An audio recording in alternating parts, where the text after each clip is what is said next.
विद्यार्थी मित्रांनो, नमस्कार. मी डॉक्टर किरण खैरनार, शिक्षणशास्त्र महाविद्यालय, नाशिक. आपल्या बी एड अभ्यासक्रमाचा जर विचार केला तर यामध्ये पेपर क्रमांक 101 हा बाल्यावस्था आणि विकसन हा आहे. यालाच इंग्लिशमधनं चाइल्डहुड अँड ग्रोइंग अप असं म्हटलं जातं. या 101 पेपरमध्ये प्रामुख्याने एकूण 4 घटक आहेत. या 4 घटकांचा जर विचार केला त्यामध्ये प्रामुख्याने अध्ययनार्थ्याची वाढ आणि विकास, 2 शिक्षण आणि व्यक्तिभेद, 3 शिक्षण आणि वर्गातील अध्ययनार्थ्याची विविधता आणि 4 बाल्यावस्था आणि पुढील वाटचालीचे राजकीय, सामाजिक आणि सांस्कृतिक पैलू. प्रामुख्याने या 4 घटकांचा समावेश या पेपरमध्ये होताना आपल्याला दिसून येतो. बघा, यामध्ये घटक क्रमांक 4 चा जर आपण विचार केला तर त्यामध्ये बाल्यावस्था आणि पुढील वाटचालीचे राजकीय, सामाजिक आणि सांस्कृतिक पैलू हा घटक असलेला आपल्याला सांगता येईल. यालाच इंग्लिशमधनं political, social and cultural dimension of childhood and growing up असं आपल्याला म्हणता येईल. बघा, या घटक क्रमांक 4 मध्ये पहिला पॉइंट आहे 4.1 बाल्यावस्था आणि पुढील वाटचालीवर होणाऱ्या राजकीय पैलूंचा अर्थ आणि शैक्षणिक महत्व. बघा, या 4.1 मध्ये राजकीय पैलू, या राजकीय पैलूचा जर विचार केला तर त्यामध्ये प्रामुख्याने लोकशाही, हुकुमशाही, साम्यवाद, समाजवाद यांची वैशिष्ट्य आणि सर्वसामान्य शैक्षणिक धोरणे यांचा अंतर्भाव आपल्याला दिसून येतो. तर ब भागामध्ये बालके, स्त्रिया, अल्पसंख्याक आणि मागासवर्गीय यांच्या शिक्षणासाठी असलेली भारत सरकारची धोरणे व त्यांचे विकासासाठी उपयोजन हा भाग आहे. बघा, यामध्ये मगाशी मी सांगितल्याप्रमाणे राजकीय पैलू, पॉलिटिकल डायमेन्शन, या राजकीय पैलूमध्ये जर विचार केला तर प्रामुख्याने पहिलाच घटक हा लोकशाहीच्या संदर्भामध्ये असलेला आपल्याला दिसून येतो. आता लोकशाही, लोकशाही म्हणजे नेमकं काय तर अब्राहम लिंकन यांनी साधी आणि सोपी अशी व्याख्या केलेली आहे.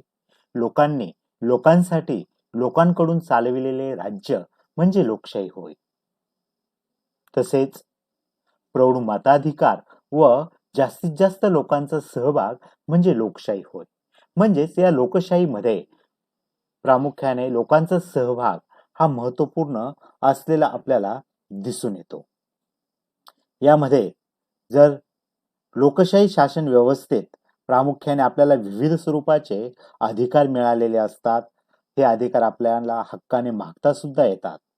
तर आपल्या भारतासारख्या देशाचा जर विचार केला तर भारत हा लोकशाही प्रधान असा देश आहे.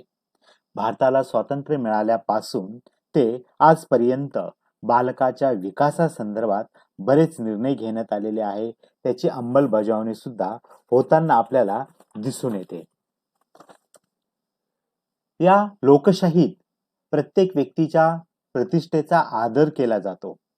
एक व्यक्ती म्हणून प्रत्येकाला मान दिला जातो. प्रत्येकाच्या मूलभूत गरजा भागविल्या जातात. लोकशाहीत सर्वांना समान संधी दिली जाते.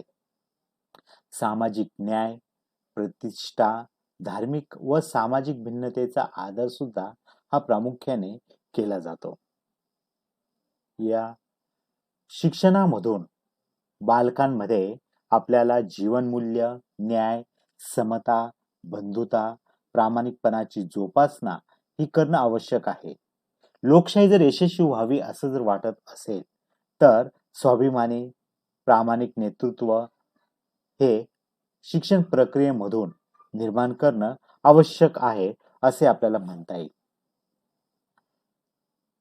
बघा, या लोकशाही शिक्षण व्यवस्थेची काही वैशिष्ट्ये आहेत. यामध्ये पहिलंच वैशिष्ट्य आपल्याला सांगता येईल ते म्हणजे शिक्षण हे स्वायत्त आहे. भारतातील प्रत्येक राज्य सरकारला शिक्षणाची जबाबदारी ही दिलेली आहे.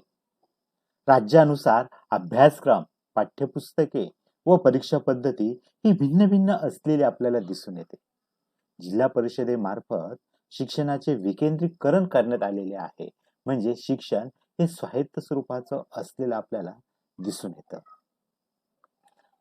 पुढचं वैशिष्ट्य आहे ते म्हणजे प्रत्येकाला आपल्या मताप्रमाणे व रुचीनुसार शिक्षण घेण्याचं स्वातंत्र्य असते. बघा, विद्यार्थ्यांसाठी गरीब श्रीमंत उच्च नीच असा भेदभाव हा प्रामुख्याने केला जात नाही. आपल्या मताप्रमाणे आपल्या रुचीनुसार आवडीनुसार शिक्षण घेण्यासाठी स्वातंत्र्य हे लोकशाहीत असलेलं आपल्याला दिसून येतं.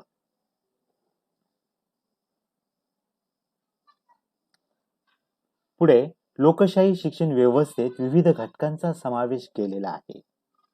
लोकशाही शिक्षण व्यवस्थेत सामाजिक न्याय, आचार, विचार, श्रद्धा व उपासनेचे स्वातंत्र्य, व्यक्तिगत प्रतिष्ठा, राष्ट्रीय ऐक्य, समता, बंधुता या घटकांचा समावेश शिक्षणात केलेला दिसून येतो.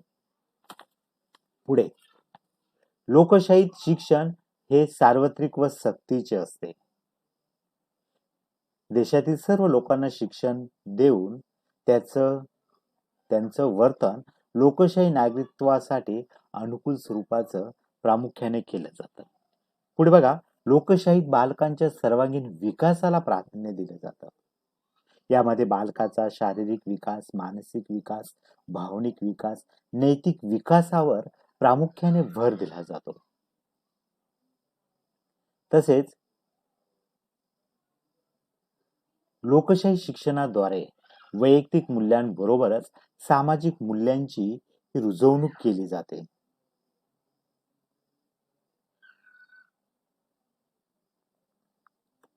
तसेच लोकशाहीत शिक्षण हे मोफत दिले जाते. लोकशाही प्रधान शिक्षण प्रक्रियेतील अभ्यासक्रम हा प्रामुख्याने लवचिक स्वरूपाचा असतो. अभ्यासक्रमात विविध विषयांचा समावेश केलेला असतो. अभ्यासक्रम हा सामाजिक गरजांशी संबंधित असून तो अधिकाधिक समाजाभिमुख दिसून येत असतो.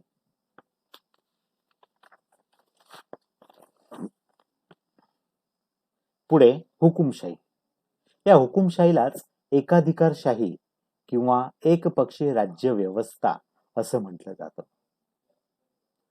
युरोप खंडातील जर्मनी व इटली या देशामध्ये प्रामुख्याने या हुकुमशाहीचा उदय झालेला आपल्याला दिसून येतो. हुकुमशहाचा जर विचार केला तर हिटलर, मुसोलिनी, झिया उल हक हे हुकुमशाही प्रवृत्तीचे नेतृत्व होते असे आपल्याला दिसून येतं. त्यांच्यामध्ये अतिमहत्वाकांक्षा, राष्ट्रीय अहंकार, श्रेष्ठत्व, स्थापनेची ईर्षा हे गुण ठासून भरलेले आपल्याला दिसून येतात. हुकुमशाहीचा जर विचार केला तर यामध्ये एक नेता, एक पक्ष, एक विचारसरणी हा हुकुमशाहीचा आधारभूत सिद्धांत आपल्याला दिसून येतो. हुकुमशाही व्यवस्थेत सत्तेत असलेल्या पक्षाशिवाय इतर कोणत्याही पक्षाला स्थान हे दिलेलं नसतं. अशा ह्या हुकुमशाहीमध्ये हुकुमशहा सर्वात शक्तिमान असतो. सर्व सत्ता ही त्याच्या हाती केंद्रित झालेली असते. विविध प्रकारची प्रसार माध्यमे, कला, वाङ्मय, साहित्य, आकाशवाणी, वृत्तपत्रे यांना हुकुमशहा यांच्या विचारसरणीचा, त्यांच्या धोरणाचा पुरस्कार करावा लागतो. अशा या हुकुमशाहीची काही वैशिष्ट्ये आहेत. यामध्ये जर विचार केला तर प्रामुख्याने हुकुमशाही व्यवस्था ही सर्व शक्तिमान असते. म्हणजेच हुकुमशहा म्हणे ती पूर्व दिशा इथे असलेली आपल्याला दिसून येते.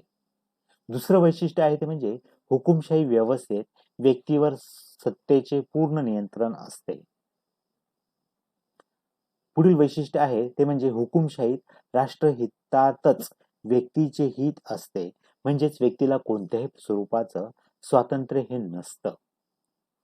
पुढे हुकुमशाहीत सत्तेतील पक्षाशिवाय इतर कोणत्याही पक्षाला स्थान नसते. हुकुमशहानुसारच कार्यवाही ही चालू असते असे आपल्याला म्हणता येईल. तसेच nation is first, person is second ही विचारसरणी हुकुमशाहीमध्ये तयार केली जाते. शिक्षण ही राज्याच्या अखत्यारीतील बाब असलेले आपल्याला दिसून येते आणि ही विचारसरणी ही शिक्षणातून विकसित केली जाते. या हुकुमशाहीचा जर विचार जर केला तर शिक्षण प्रक्रियेद्वारे सत्ताधारी पक्षाबद्दल सकारात्मक स्वरूपाचा दृष्टिकोन आणि त्याच्या प्रचाराचं साधन प्रामुख्याने इथे निर्माण केलं जातं. या हुकुमशाहीची या वैशिष्ट्यांमधून प्रामुख्याने अभ्यासक्रमाची रचना व पाठ्यपुस्तके यातून हुकुमशाही तत्वाचाच प्रचार केला जातो.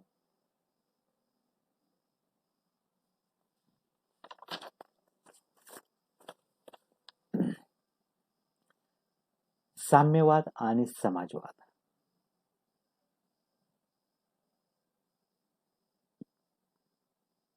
समाजवाद ही एक समाजाच्या आर्थिक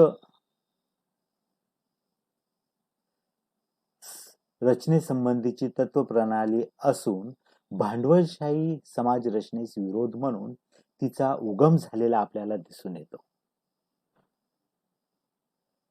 भारतीय घटना आर्थिक स्तराविरहित समाजवादावर अधिष्ठित समाज रचना व सामाजिक समता निर्माण करण्यास कटिबद्ध असलेले आपल्याला दिसून येते. म्हणून या सामाजिक मूल्यांचा विकास करण्याची जबाबदारी शिक्षणावर असलेली आपल्याला दिसून येते. समाजवादी उपपत्तीनुसार मनुष्य हा एक सामाजिक, विचारशील व सहकार्य करण्यास उत्सुक असा प्राणी आहे. समाजातील विभिन्न व्यक्ती भौतिक व सांस्कृतिक दृष्टीने परस्परांवर अवलंबून असलेले आपल्याला दिसून येतात. अशा या साम्यवादी समाजवादी आर्थिक व्यवस्थेत योजनाबद्धरित्या आर्थिक विकासास महत्व असते. समाजवादी समाज रचनेत सामाजिक, आर्थिक, राजकीय न्यायास महत्व असलेले आपल्याला सांगता येईल. समाजातील सत्ता व प्रतिष्ठा ही मुठभर लोकांच्या हातात केंद्रित न होता तिचे सामान्य वाटप होण्यावर अधिक भर हा दिलेला असतो. समाजवादाचा अंतिम टप्पा म्हणजेच साम्यवाद होय. समाजवादी समाज रचनेच्या पहिल्या टप्प्यावर उत्पादन साधने शासनाच्या मालकीची होतात, तर साम्यवादी व्यवस्थेत वर्गहीन समाज निर्माण होतो. असा हा साम्यवाद सशस्त्र क्रांतीला आणि अर्थकारणाला महत्व देत असतो असे आपल्याला इथे दिसून येतं. बघा, यामधला दुसरा तो भाग आहे तो म्हणजे बालके, स्त्रिया, अल्पसंख्याक आणि मागासवर्गीय यांच्या शिक्षणासाठी भारत सरकारची धोरणे व त्यांचे विकासासाठी उपयोजन.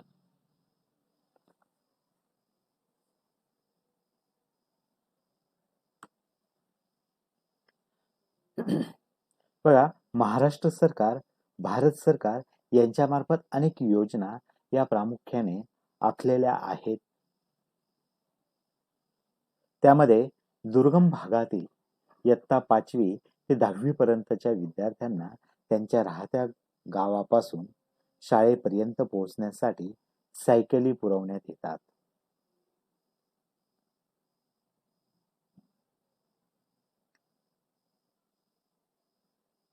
2. ज्या भागात अंगणवाड्या किंवा बालवाड्या नाहीत तेथे सरकारमार्फत अनुदान देऊन बालवाड्या चालविल्या जातात. 3. केंद्र पुरस्कृत एकात्मिक ग्रामीण विकास योजना व समाज कल्याण विभाग यांच्यामार्फत ग्रामीण भागातील आर्थिकदृष्ट्या कमकुवत असलेल्या महिलांना शिवणयंत्रे मोफत पुरविण्यात येतात. नोंदणीकृत महिला मंडळामार्फत ग्रामीण भागातील महिलांमध्ये विविध कार्यक्रमांद्वारे जनजागृती, प्रौढ शिक्षण, वर्ग, शिबिरे, वाचनालये सुरू करण्यात येतात. सार्वजनिक आरोग्य विभागामार्फत बालकांची आरोग्य तपासणी तज्ञ डॉक्टरांकडून केली जाते. तर बालवाड्यातील विद्यार्थ्यांसाठी आवश्यक शैक्षणिक व खेळाचं साहित्य खरेदी केलं जातं. विविध क्षेत्रात बालक व महिला यांच्या कलागुणांना वाव देण्यासाठी प्रोत्साहनात्मक स्पर्धांचं आयोजन केलं जातं.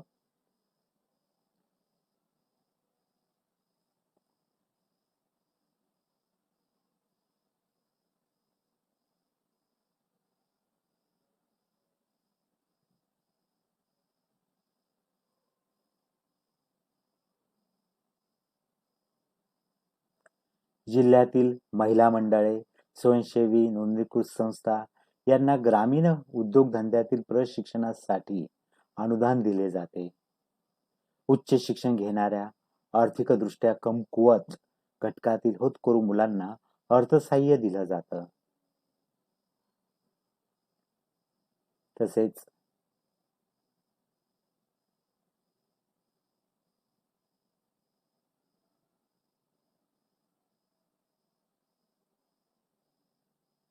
कन्यादान योजना, ही कन्यादान योजना महाराष्ट्र शासनामार्फत राबवली जाते. नवविवाहितेस 10 काही हजार रुपयांचे सोन्याचे मंगळसूत्र आणि 4,000 रुपयांची संस्कृती भांडी दिली जाते. कन्यादान योजना सामूहिक विवाह सोहळ्यात भाग घेऊन विवाह करणाऱ्या मागासवर्गीय दाम्पत्यांसाठी महाराष्ट्र शासनाने सुरू केलेली आहे, आपल्याला दिसून येईल. तसेच दारिद्र्य रेषेखालील कुटुंबातील 15 ऑगस्ट 1997 नंतर जन्मलेल्या मुलीस केंद्र पुरस्कृत बालिका समृद्धी योजनेअंतर्गत अर्थसहाय्य दिलं जातं. एकात्मिक बाल विकास सेवा योजना, ही केंद्र पुरस्कृत योजना ग्रामीण, आदिवासी, नागरी भागात राबविण्यात येत आहे. प्रामुख्याने या योजनेतून या ग्रामीण भागातील महिला, आदिवासी महिला यांचा विकास होण्यासाठी प्रयत्न हा केला जातो. तसेच शासनामार्फत शासकीय महिला वसतिगृहांचं उभारली जातात, ती कार्यरत केली जातात आणि तिथे सुद्धा महिलांना तिथे मदत केली जाते, सहाय्य केलं जातं.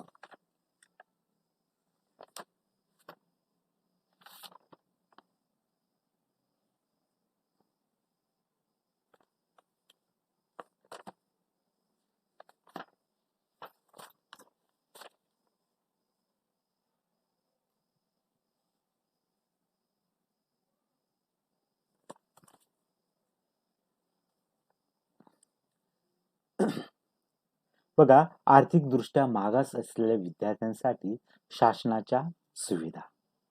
शासनाने आर्थिकदृष्ट्या मागास असलेल्या समाजातील विद्यार्थ्यांसाठी विविध सुविधा या पुरविलेल्या आहेत. त्यामध्ये जर विचार केला तर आपल्याला पहिल्यांदा विद्यावेतनचा उल्लेख करावा लागेल. यामध्ये मुलांना त्यांचे शिक्षण पूर्ण करता यावे म्हणून सरकार काही शैक्षणिक रक्कम म्हणजेच विद्यावेतन देत असते, जेणेकरून मुलांचे शिक्षण पूर्ण होऊ शकते. पुढे शिष्यवृत्ती योजना, ज्या मुलांना शिक्षण घेण्याची इच्छा आहे अशा विद्यार्थ्यांसाठी शासनाने शिष्यवृत्ती योजना लागू केलेली आहे. पुढची सुविधा ती म्हणजे शिक्षणावरील खर्च माफ. समाज मागासलेला असल्याने त्यांच्या शिक्षणात आर्थिक घटक अडथळा ठरू नये म्हणून शासनाने शिक्षणावरील खर्च, परीक्षा शुल्क हा माफ केलेला आहे असे आपल्याला दिसून येतं. तसेच ज्या मुलांना शिक्षणाची इच्छा आहे, त्यांच्यात विविध कलागुण आहेत, अशा मुलांसाठी शासनाने आश्रमशाळा सुरू केलेल्या आहेत. तसेच शासनाच्या मार्फत वंचित मुलांच्या शिक्षणासाठी मोफत वसतिगृहांची सुद्धा सोय ही केलेली आहे असे आपल्याला म्हणते. तर विद्यार्थी मित्रांनो, अशा प्रकारे या घटक क्रमांक 4 मधील 4.1 हा भाग आपण अभ्यासलेला आहे.